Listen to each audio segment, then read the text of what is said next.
Hey travelers! Buckle up because today we're talking about some hot character buzz. Flins is officially set to arrive in the second half of version 6.0. So yes, he's the real deal this patch. But along with him, names like Nefer and Varesa are being tossed around as possible future characters. Nothing's confirmed for them yet, so think of it more as fun speculation than solid news. Take it like a puff of dandelions in the wind. Light, playful, and not set in stone. What we're really here to do is break down how Flins, Nefer, and Varesa might stack up as DPS options, and what that could mean for your future pulls. I promise we're going to cover everything from DPS numbers to team flexibility, so even if you're just here for the chaos, you're in the right place. Now let's talk about Flins. Poor Flins. Half the fanbase thinks he's mid. The other half thinks he's secretly broken in a way that will make your jaw drop. And I'm over here sipping bubble tea wondering why people are sleeping on him. On paper, Flins's premium team setup clocks in around 105k DPS. That puts him in the solid but not skyscraper level range. Think hanging out with Arlino and Kenich, not rubbing elbows with the absolute top dogs like Moa and Skirk. But let's be real, DPS numbers are only one piece of the puzzle. Rotation time, team synergy, enemy types, elemental resonance. All of that can make or break a character's real-world performance. And let's not forget, some characters just feel fun to play, which is a non-negotiable factor in my book. Speaking of comparisons, Varesa versus Flins in neutral content. Varesa kind of flexes harder. She walked into the arena, threw a hair flip, and Flins tripped over his own shoelaces. But meta trends are sneaky little creatures. We're in an era where specific team compositions can flip matchups entirely. That means a flat DPS chart doesn't always tell the full story. Sometimes it's not about who hits the hardest, but who fits the puzzle of your team and can handle the types of enemies you're facing. Now let's talk about Nefer.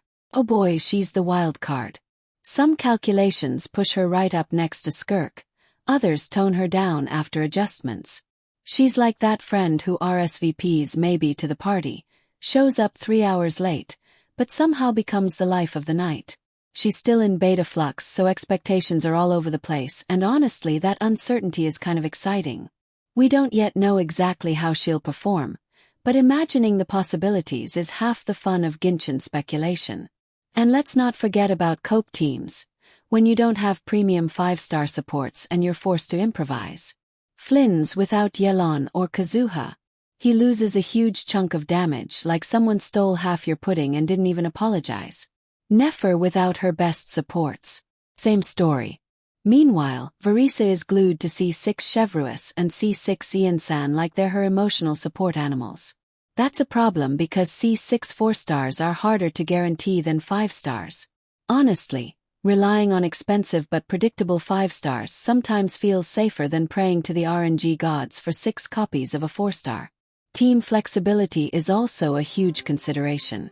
Nefer has strong synergy with llama teams, which are already incredibly powerful and very accessible.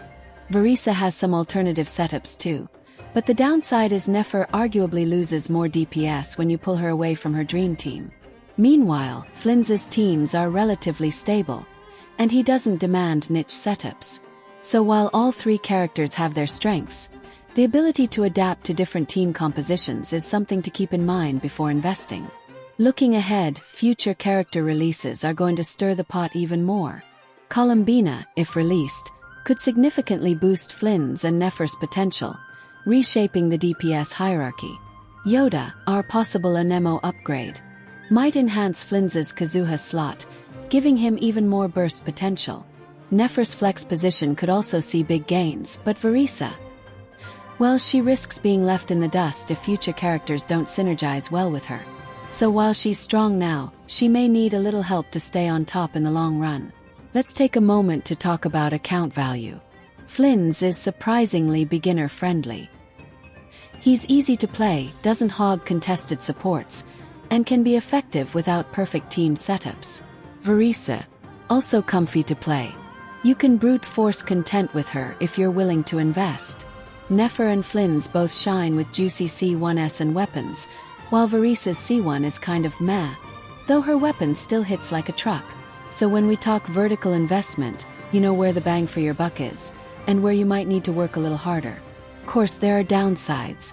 Flins is married to Infa like they're stuck in a sitcom marriage. Nefer's performance is still fuzzy thanks to beta tweaks, and Varesa, while strong, could see her spotlight fade if upcoming units don't synergize with her. Meta shifts are a cruel mistress, constantly keeping players on their toes. And here's the golden nugget of truth. Unless a DPS is an absolute monster like Mav or Skirk, the current meta does not force you to pull for them.